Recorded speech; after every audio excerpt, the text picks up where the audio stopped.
여러분과 함께 나눈 본문 말씀에는 사도 바울이 교회의 하나됨을 위해서 애썼던 흔적들이 많이 보입니다. 우리 한 두 가지 정도 우리 교회에게 주신 하나님의 말씀인 줄로 믿고 여러분과 함께 나누기를 원합니다. 첫 번째, 사도 바울은 교회의 하나됨을 위해서 따뜻한 만남과 환영의 자리를 마련했습니다. 제가 뉴저지 온누리교회 처음 왔을 때가 생각이 납니다. 여러분이 저를 참 많이 기다려 주셨고요. 많이 기도해 주셨죠. 그래서 마크채 목사님이 저를 이렇게 소개해 주시면서 드디어 여러분이 그토록 기다리던 심상현 목사님이 도착했다고 앞으로 나오라고 했을 때 여러분이 저에게 그 질러주셨던 환호성 그리고 큰 박수 소리를 지금도 제가 기억하고 그때만 생각하면 참 마음이 따뜻해져요. 그런데 이제 시간이 지나면서 저에게 오시는 많은 강사 목사님들을 향한 여러분의 박수 소리와 또 환호성을 보면서 그게 나를 위한 것만은 아니었구나. 이 교회가 참 좋은 교회구나. 모든 강사 목사님들이 그런 마음들을 가질 수 있겠구나라는 생각을 해보기도 했습니다. 여러분, 누군가를 따뜻하게 환영해 준다라는 것, 그 사람의 마음을 열 수 있는 길이라고 저는 생각합니다. 매년 가을이 되면 이제 한국 온누리교회에서는 부흥 축제를 열고 많은 분들을 초청하는데요. 두 부류의 손님들을 꼭 초청을 합니다. 한국 국내에서는 30명 미만의 농어촌 미자립 교회의 목사님들과 사모님들을 이제 초청해서 세미나를 3일 동안 열 수 있도록 도와드리고요. 해외에서는 해외에서 목회하시는 외국인 목사님들이나 외국인 선교사님들을 꼭 부분적으로 초청해서 함께 우리 교회에 허락하신 은혜들도 나누고 또 그분들에게는 특순할 수 있는 기회도 드리고요. 또 세미나도 열고 또 강의할 수 있는 기회도 드려서 함께 온 세계에 흩어진 교회가 하나님 안에서 예수 그리스도 안에서 한 교회임을 확인하는 그런 시간이 준비되어 있습니다. 근데 이제 농어촌에서 오시는 미자립교회 목사님들과 그 외국인 목사님들의 이야기를 들어보면 온누리교회의 따뜻한 하스피탈리티 때문에 참 많이 감동했습니다. 그런 이야기를 많이 듣습니다. 화장실에서 이 앞치마를 두르고 열심히 변기를 닦으시고 청소하시는 장로님들의 모습에도 감동하지만 특별히 농어촌 미자립교회 우리 목사님들을 위해서 담임 목사님도 따로 시간을 내어주시고 또 맛있는 식사도 성도님들이 대접해 주시고 또 외국에서 오신 선교사님들과 외국인 목사님들 또 외국인 우리 사역자들을 위해서는 모든 3일간 진행되어지는 강의안을 일본어로, 중국어로, 영어로 다 바꿔서 아주 세심한 배려지만 그들을 향한 따뜻한 환대를 준비합니다. 또 통역기를 다 준비해서요. 2층에는 다 외국에 오신 사역자들과 성도님들이 앉아서 통역 부스에서 통역을 해서 전체 강의를 들을 수 있도록 아주 따뜻한 배려를 하죠. 이미 그 통역기를 받는 순간부터 자신의 모국어로 되어 있는 책자를 받는 그 시간부터 이미 그들의 모든 마음은 다 열려지게 된다라는 것입니다. 오늘 본문 말씀 보면 바울이 세 번째 전도여행을 마치고 예루살렘에 도착했을 때 바울은 여러 명의 일행을 데리고 예루살렘 교회로 도착합니다. 바울이 혼자 온 것이 아니라 오늘 본문 29절 보니까 바울은 에베소 사람 드로비모와 같은 이방 교회의 지도자들 여러 명을 데리고 예루살렘 교회로 오는 것을 알게 됩니다. 예루살렘 교회 지도자들이 그들을 따뜻하게 환영해주고 그들에게 따뜻한 마음을 나누었을 때에 이방 교회의 많은 지도자들의 마음이 열리게 되었고 또 예루살렘 교회에는 많은 성도들이 이방인들을 나의 교회, 나의 성도 한 몸된 지체로 인정하고 받아들이기 시작했습니다. 그 말씀이 17절과 18절의 말씀인데요. 함께 한번 두 절의 말씀 읽어보겠습니다. 시작. 우리가 예루살렘에 도착하자 형제들이 따뜻하게 맞아주었습니다. 이튿날 바울은 우리와 함께 야고보를 만나러 갔습니다. 모든 장로들도 거기 와 있었습니다. 바울은 자신이 전한 복음으로 세워진 이방 지역의 교회 그리고 그 교회의 리더들을 다 모아서 이 초대교회의 모교회였던 예루살렘 교회로 데리고 오기를 원했습니다. 바울을 사랑하는 많은 제자들과 선지자가 예루살렘에 가면 죽을 거라고 너는 곧 결박당할 거라고 이야기했음에도 불구하고 이방에 세워진 교회와 예루살렘에 있는 이 모교회가 한 교회임을 확인해 주기 위해서 이방의 많은 지역에 세워진 교회 리더들을 데리고 예루살렘 교회로 오게 된 것이죠. 이방 교회와 예루살렘 교회의 지도자들의 만남을 통해서 비록 율법에 대한 견해도 틀리고 율법을 바라보는 관점도 틀리고 서로의 겉모습도 다 틀리지만 예수 그리스도라는 한 소망 안에서 모든 교회가 하나인 것을, 주 안에서 교회가 절대로 나누어질 수 없다라는 것을, 하나님이 세우신 교회가 절대로 헤어지거나 다른 견해를 가질 수 없다라는 것을 확인해 주고자 바울은 죽을 각오를 하고 예루살렘 교회로 향하게 되는 것이죠. 이것이 바울이 예루살렘으로 그렇게 오려고 했던 가장 큰 이유였습니다. 결론적으로 예루살렘 교회 지도자들이 보여준 이 따뜻한 환영과 영접, 그리고 이 첫 만남의 과정을 통해서 바울은 교회가 하나라는 사실을 이방 지도자들에게 보여줄 수가 있었고, 또 예루살렘 교회도 이방인들을 이 자신과 같은 한 몸으로 인정하게 되면서 19절과 20절 말씀해 보니까 이방 지역에 행하신 하나님의 일들을 간증하게 되었다. 또 20절에 보니까 이 일로 인해서 하나님께 영광을 올려드리게 되었다라고 오늘 성경은 기록하고 있습니다. 여러분, 그 허드슨강 북쪽에 보면 테리타운이라는 도시가 있어요. 그 도시의 한 작은 교회에 저희 사촌 형님이 이제 교회 출석을 하시는데 신앙생활을 하다가 이제 장로님이 되신 것 같아요. 그래서 장로 안수식이 있는데 네가 왔으면 좋겠다 그래서 제가 2주 전에 주일 예배 이제 부탁드리고 장로 안수식에 참여를 했습니다.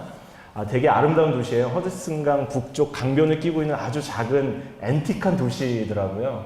근데 그 교회에 이제 예배 때 참석하고 예배 마치고 또 이렇게 그 성도님들과 함께 교제했는데 그 교회 특징이 우리 교회랑 거의 비슷합니다. 굉장히 젊은 부부들이 많고 어린 자녀들이 굉장히 많고요. 그리고 그 목사님이 미국 목사님이신데 나이가 30이래요. 근데 아이가 4명, 그리고 아프리카에서 한 아이를 입양해서 총 5명이 됐고요.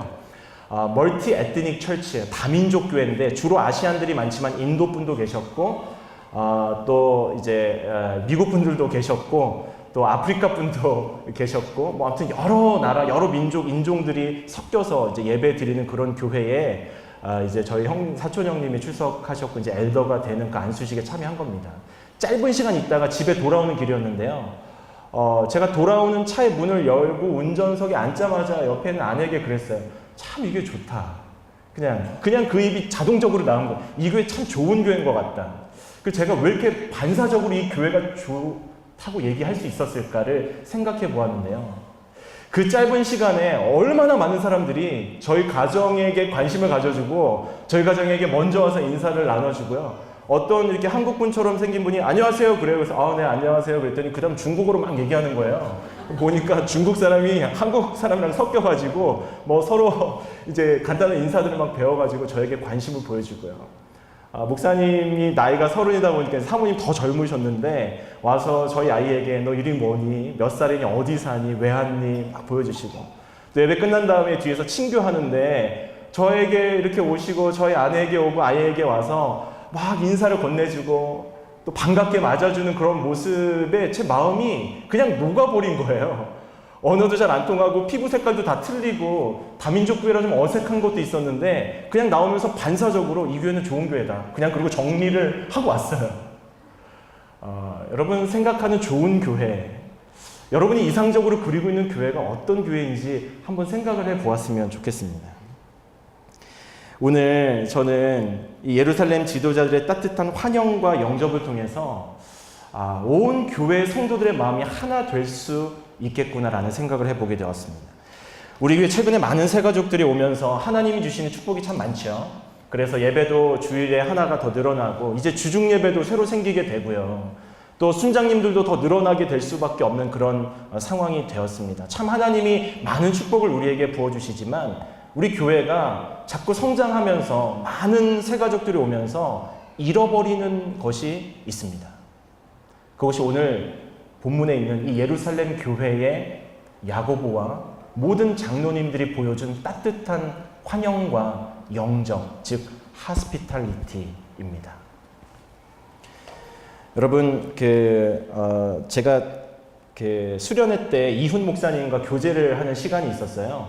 근데 이훈 목사님이 13년간 메노나이트라는 기독교 공동체에서 공동체 생활을 하셨는데 점점 커가는 또 대형화돼 가고 있는 한국 교회를 이렇게 생각하면서 자기 자신은 메노나이트 공동체에 대한 마음이 참 많다라고 이야기하면서 굉장히 중요한 얘기를 하나 해주셨어요. 뉴저지 오늘리교처럼 이렇게 가족 같은 교회, 또 가족 단위의 이런 젊고 역동적인 교회가 모든 사람들을 다 알 수 있을 만큼 그런 교회가 되는지를 물었을 때 제가 대답을 할 수가 없었습니다. 왜냐하면 예전에 뉴저지 온누리 교회는요, 누구 한 가정만 오고 한 사람만 와도 저 사람이 새로 왔구나를 알 정도로 서로 따뜻한 가족적인 교회였죠. 그런데 이제는 그럴 수가 없게 됐어요. 예배도 1, 2부로 나누어지고 누가 새 가족인지도 모르고요. 내가 혹시 인사를 먼저 건네면 저 사람이 부담 가질까 하는 지나친 배려로 인사조차도 안 하게 되는 그런 교회의 상황이 이제 벌어지게 된 것이죠. 그러면서 이 메노나이트 공동체 특징이 뭐냐면 Everybody knows everybody예요. 모든 성도님들이 모든 성도님들을 다 아는 거죠. 그래서 제가 물었습니다. 그러면 성도들이 더 많이 오면 어떻게 합니까? 성도들이 많아지면 이제 또 다른 교회를 개척할 준비를 한다는 거예요.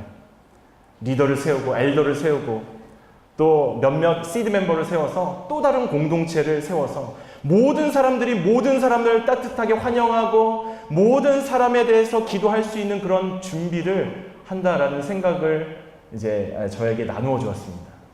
오늘의 교회가 그럴 수는 없겠지만 또 다른 공동체의 색깔이기도 하지만 우리 교회에게 주시는 하나님의 음성과 마음이지 않을까라는 생각을 동시에 해보게 되었습니다. 그러면서 우리 교회가 어떻게 하면 이 하나 되게 하신 것, 예수 그리스도 안에서 한 교회 되게 하신 것을 힘써 지킬 수 있을지를 생각하면서 하나님이 주신 말씀 한 구절이 떠올랐습니다. 에베소서 4장 말씀인데요. 3절부터 6절까지 저와 여러분이 함께 한번 읽어보겠습니다. 시작. 화평에 매는 줄로 성령께서 하나 되게 하신 것을 힘써 지키십시오.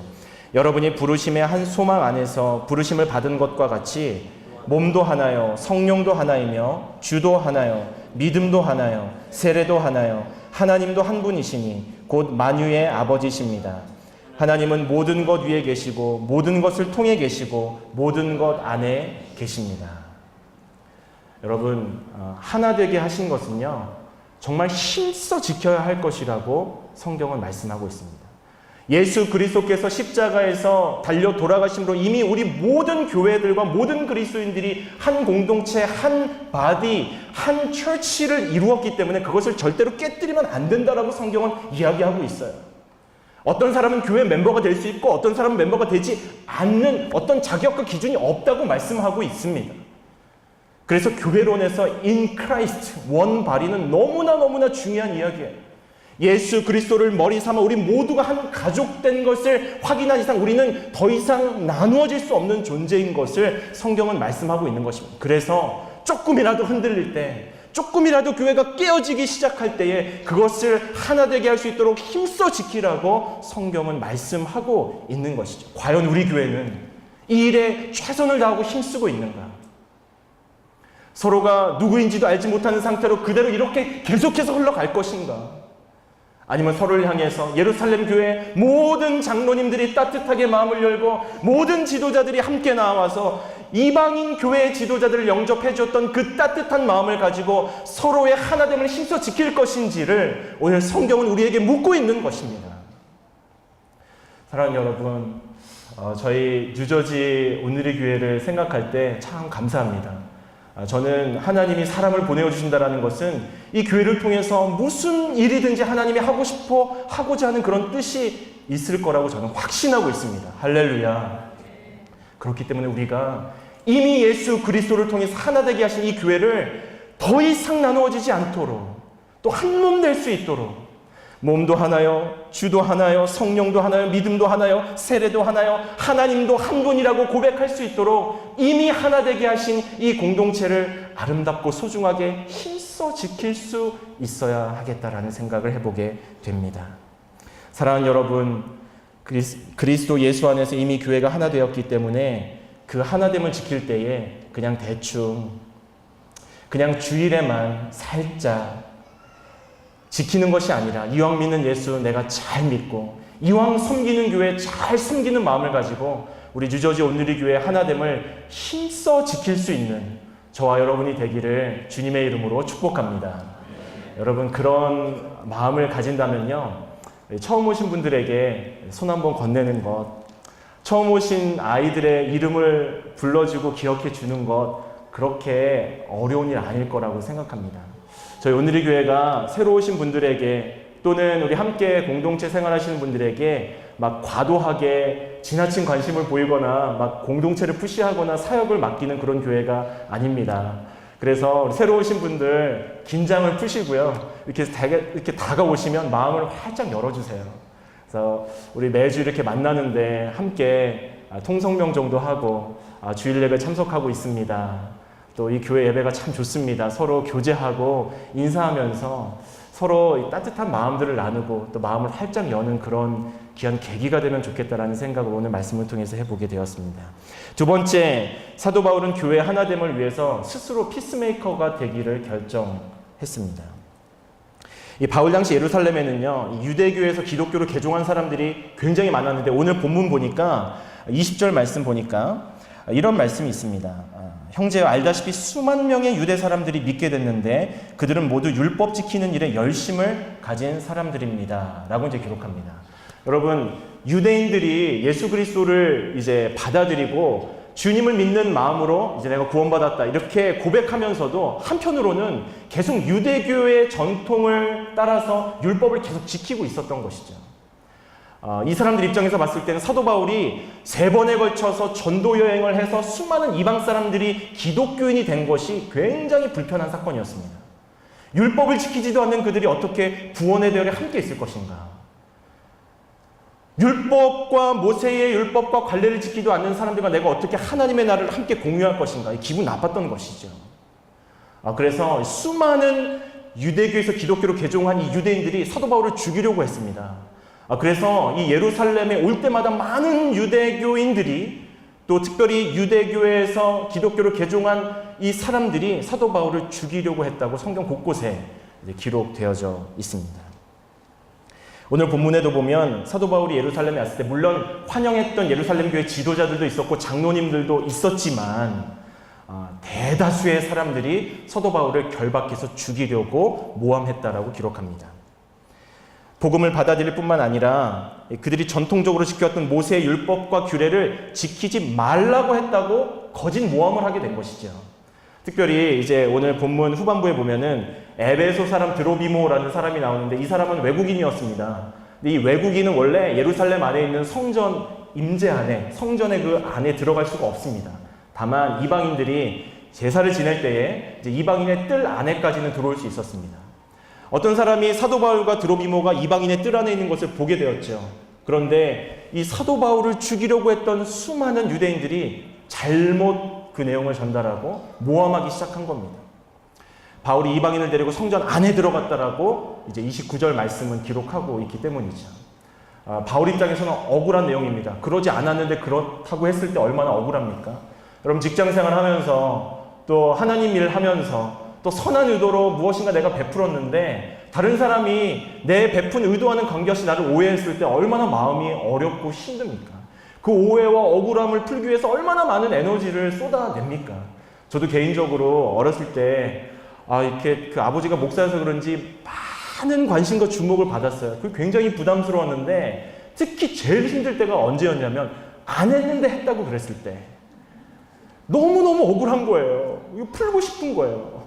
그래서 저를 모함하는 사람들에 가서 내가 언제 그랬냐고, 나 그러지 않았다고, 그럼 목사들이 그런다고 또 그러고, 하여튼 모든 게 목사들로 다 마무리가 지어지는 거죠. 뭐 괜히 아버지 목회 방해가 되면 안 되니까 저는 늘 입을 다물고 살아야 했던 그런 시절들이 있었습니다. 제가 이 억울함의 문제를 예수 그리스도의 십자가 앞에서 풀기 전까지 저는 굉장히 혈기 있는 사람이었어요. 너무너무 억울한 것이 힘든 사람이었죠. 어느 날 밤 주님이 저에게 오셔서 말씀하셨어요.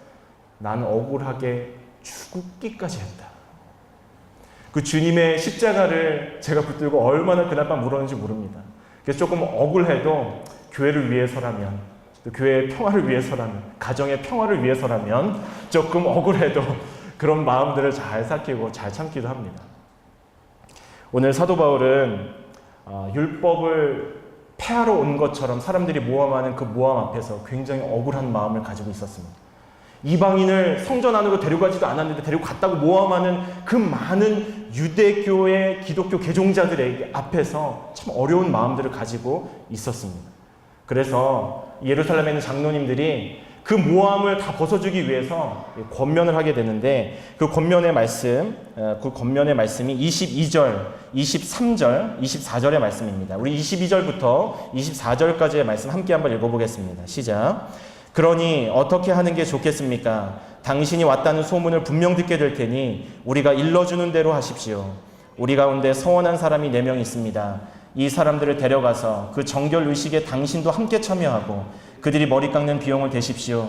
그러면 당신에 대한 그런 소문이 사실이 아니며 당신 자신도 율법에 순종하며 살고 있음을 모든 사람이 알게 될 것입니다.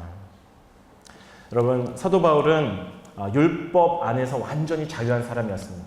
율법을 지키는 유대인들에게는 열심히 율법을 지키는 자로 설 수 있었던 사람이었고요. 율법과 전혀 관계없는 이방인들 앞에서는 율법으로부터 완전히 자유한, 복음으로부터 완전한 사람이 될 수 있었습니다. 그래서 이 복음의 유연성을 가진 사람이 이 사도 바울이었습니다.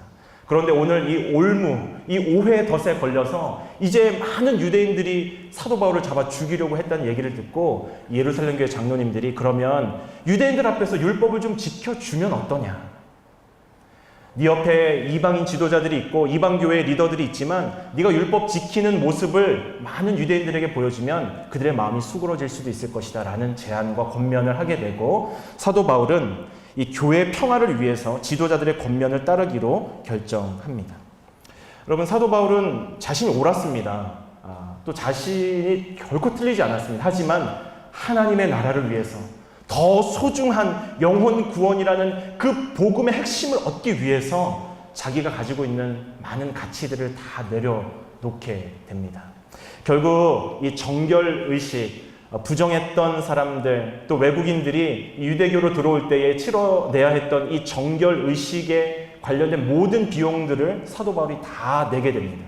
그리고 본인 자체도 그 정결의식에 참여하면서 내가 율법을 얼마나 소중하게 여기는 사람인지, 또 한 7일간의 정결의식이 끝나는 기간 동안 아주 잠잠히 차마 조용히 하나님의 뜻을 기다리는 겸손함을 이 사도 바울이 가지게 되는 것이죠. 내가 옳지만 때로는 교회의 평화를 위해서 내가 중요한 생각을 양보하는 이런 사도 바울의 모습을 보면서 나는 혹시 교회를 향해서 내가 옳지만, 내 생각이 맞지만, 때로는 억울하지만, 때로는 너무 미칠 것 같지만, 그럼에도 불구하고 하나님의 뜻을 위해서, 교회의 평화를 위해서, 교회 하나됨이 깨지는 것을 막기 위해서 내가 소중히 여기는 그 가치를 버릴 수 있는가? 그것이 때로는 어떤 사람에게는 자존심이 될 수도 있고요. 어떤 사람에게는 교회의 연륜이 될 수도 있고요. 어떤 사람에게는 교회의 직분이 될 수도 있을 거라고 저는 생각합니다. 어떤 사람에게는 교회를 향한 수많은 사역의 경험이 될 수도 있고요. 어떤 사람에게는 온누리 교회를 더 많이 안다라는 이런 자부심 아닌 자부심이 될 수도 있을 거라고 저는 생각합니다. 그런데 사도 바울은 그 모든 것을 다 내려놓고 교회의 평화와 하나됨과 연합과 일치를 위해서 자기 자신의 모든 것을 포기합니다. 사도 바울이 복음을 양보한 것은 아니지만 복음을 위해서, 영혼 구원을 위해서 자기 자신의 모든 것을 내려놓으면서 교회가 하나 되게 했다라는 사실을 보면서 말씀 한 구절이 떠올랐습니다. 고린도전서 9장 20절부터 22절까지의 말씀입니다. 함께 한번 읽어보겠습니다. 고린도전서 9장 20절부터 22절까지 제가 읽겠습니다. 내가 유대 사람들에게 유대 사람처럼 된 것은 유대 사람을 얻기 위함입니다. 나 자신이 율법 아래 있지만 율법 아래 있는 사람들에게 내가 율법 아래 있는 사람처럼 된 것은 그들을 얻기 위해서입니다. 내가 그리스도의 율법 아래 있기 때문에 하나님의 율법을 떠난 사람이 아니지만 율법 없는 사람들에게 율법 없는 사람처럼 된 것은 그들을 얻기 위해서입니다. 연약한 사람들에게 내가 연약한 사람처럼 된 것은 연약한 사람들을 얻기 위해서입니다. 내가 여러 사람에게 여러 모양이 된 것은 어떻게 해서든지 몇 사람이라도 더 구원하기 위해서입니다. 여러분, 사도 바울은 율법 안에서 완전히 자유한 사람이었습니다. 또 이방인들 앞에서는 율법을 지키지 않아도 예수 그리스도를 믿는 그 믿음 하나로 구원을 받을 수 있다고 복음의 유연성을 가지고 그들에게 복음을 전할 수 있었던 사람이었습니다. 사도 바울은 율법 아래에 있을 수도 있었고 율법을 완전히 벗어나서 복음 안에서 자유할 수도 있었던 그런 사람이었던 것이죠. 하지만 사도 바울은 고린도전서 9장을 통해서 이렇게 결정합니다. 내가 율법을 소중히 여기는 자들에게는 그 소중히 여김을 함께 하겠노라고. 율법이 필요 없는 자들에게는 믿음으로 구원받을 수 있음을 내가 설명하겠노라고 결정하게 되는 고백이 바로 고린도전서 9장 20절부터 22절의 말씀이라는 것이죠. 믿음으로 구원받았지만 교회 평화를 위해서 결례의 기간을 지키고 비용까지 지불한 이 바울의 모습을 통해서 나는 과연 교회의 평화를 위해서 어떤 대가를 지불하고 있는가? 나는 우리 순회 하나됨을 위해서, 우리 공동체의 하나됨을 위해서, 뉴저지 온누리 교회가 성장하고 아름답게 하나님께 쓰임받기 위해서, 하나되게 하기 위해서, 또 하나됨이 흩어지는 것을 막기 위해서 어떤 대가를 지불하고 있는가? 어떤 헌신과 수고와 섬김을 감당하고 있는지를 오늘 본문을 통해서 한번 생각해 보았으면 좋겠습니다. 더 좋은 것이 있었기 때문에 사도 바울은 그 모든 것을 다 내려놓았습니다. 그 좋은 것. 고린도전서 9장 20절부터 22절까지 내가 더 좋은 것을 얻고자 함이 위함이다. 더 좋은 것을 바라고자 함이 위함이다. 라고 고백했던 그 더 좋은 것은 무엇일까요? 그것이 바로 영혼 구원입니다.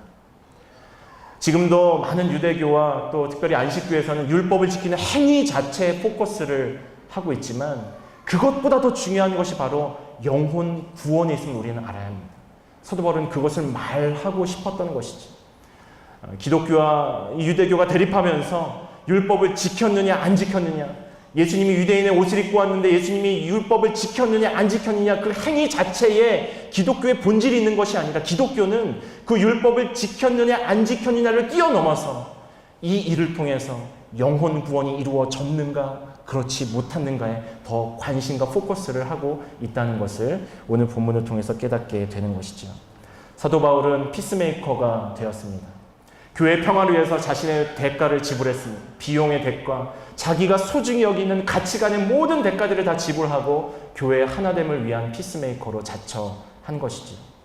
예수님께서도 이를 아시고 마태복음 5장 9절에 화평케 하는 자는 복이 있나니 너희가 하나님의 아들이라 일컬음을 받을 것이라고 말씀하셨습니다. 즉 가정 안에서, 교회 안에서, 하나님 나라 공동체 안에서 피스메이커가 되는 것, 그 피스메이커를 통해서 공동체가 하나 되고 가정이 하나 되고 하나님의 나라가 하나 될 수 있도록 그 모든 헌신과 모든 것들을 다 쏟아내는 그 사람이 결국 하나님 나라에서 아들이라 불리울 자격이 있다고 성경은 약속하고 있는 것입니다.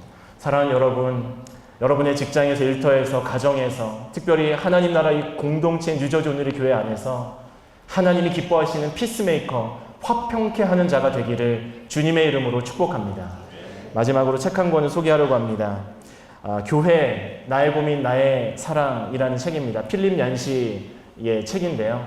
제가 특별한 초대에서는 한번 소개한 적이 있습니다. 이 필립 얀시라는 사람은 어릴 때 이 텍사스의 남부에 있는 보수적인 교회에서 자라면서 굉장히 교회에 대해서 큰 상처를 많이 받고 살았습니다.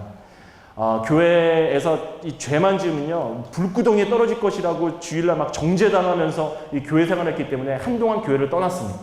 근데 이가 이제 다시 교회 안으로 들어오면서 시카고의 한 좋은 교회를 만나서 회복하게 되고 그 상처를 다 치유하게 되면서 교회는 늘 고민 덩어리지만 결국은 나의 사랑이다. 교회를 떠나서는 하나님 만날 수 없는 것이다라고 이제 그 결론을 내리는 것이 이 책의 결론인데요.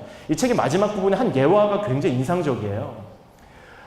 여러분 그 미국의 시골에 그 밀티파스라는 한 도시가 있는데 그 작은 시골 도시에 한 고등학교가 있는데 고등학교 관현악단에서 이 베토벤의 운명 교향곡을 연주한다는 광고를 붙이고 많은 시골 사람들을 모았답니다. 강당을 꽉 채우고 연주를 시작하는데 여러분 생각해 보세요. 미국에 있는 한 시골의 고등학교 관현악단이니까 뭐 전문가들이 아니지 않습니까? 전공생도 아니고 악기도 다 좋은 악기들이 아닙니다. 이제 연주가 시작돼서 들어보니까 다 불협화음인 거죠. 뭐 깽깽깽깽 거리고 그 베토벤의 운명교향곡 그 대곡을 연주하는 그 장면을 누가 봐도 우스웠을 거라고 이제 이야기를 하는 거예요. 그런데 왜 그렇게 많은 사람들이 그 고등학교 관현악단에 베토벤의 운명교향곡을 듣기 위해서 왔는가? 그 시골 마을에서 베토벤의 곡을 연주할 수 있는 그 소리를 낼 수 있는 베토벤의 그 마음과 영혼을 많은 사람들에게 전달할 수 있는 단체는 딱 그 관현악단 하나밖에 없는 거지. 그것을 교회에 빗대어서 얘기했습니다. 여러분, 교회를 보면요, 좀 이렇게 자기 마음에 안 들고 좀 이렇게 불협화음이 날 수도 있습니다. 때로는 자기 뜻에 안 만나서 좀 이렇게 좀 상처가 될 수도 있습니다. 뭐 그 관현악단으로 비유하자면 내가 좀 듣기 싫은 소리를 낼 수도 있고요. 여러 가지 다양한 사람들이 오케스트레이션을 하지 않습니까? 그럼에도 불구하고 그런 오케스트라라는 이 공동체를 통해서 내야 하는 소리가 있다라는 거죠. 세상 밖에 들려줘야 할 보이스가 있다라는 것입니다. 제 아이가 이제 1학년 됐고 작년에 킨더가든에서 이제 한 해 공부를 했는데요. LA에서 사실 킨더가든 1년을 했습니다. 했는데 이제 학제가 뭐가 틀려가지고 한 달 차이로 킨더가든을 이렇게 재수를 한 거예요. 그래가지고 킨더가든을 2년이나 다녔습니다. 이제 다니다 보니까 자기가 키도 크고 뭐 이제 다 배운 거잖아요. 이렇게 LA 있을 때 다 배운 거니까 재미도 없고. 그래서 이제 몇 달 다니더니 오더니 저한테 그래요. 아빠, 애들이 좀 떨어진대요. 수준이 자기랑 잘 안 맞는 거죠. 근데 나중에 헤어질 때요, 이 킨더가든 반이 끝날 때 얼마나 이 아이가 서운했는지 몰라요. 눈물도 핑 돌고요. 왜 그러니? 그랬더니 친구가 너무 좋으니까. 헤어지기 싫으니까. 그럼 교회를 바라보는 우리의 마음이 그래야 되지 않을까라는 생각을 해봅니다. 좀 불협화음이 있고요. 좀 마음에 안 들고 좀 떨어지는, 자기가 보기에 좀 떨어지는 사람이 있을 수 있지만, 그래도 늘 보고 싶고, 그래도 우리가 함께 만나서 내야 되는 하나님 나라의 보이스, 하나님 나라의 메시지가 우리 교회 공동체 안에 있기 때문에 우리가 서로를 그리워하고 사랑하고, 오늘 강대 집사님 기도해 주신 것처럼 서로 아껴주고 서로 챙겨주고 그런 가족애를 이 교회 안에서 누리면 어떨까라는 생각을 해보았습니다. 우리 주절 온누리 교회가 정말 하나님이 보시기에 기뻐하는 가족과 같은 건 공동체 되기를 주의 이름으로 축복합니다.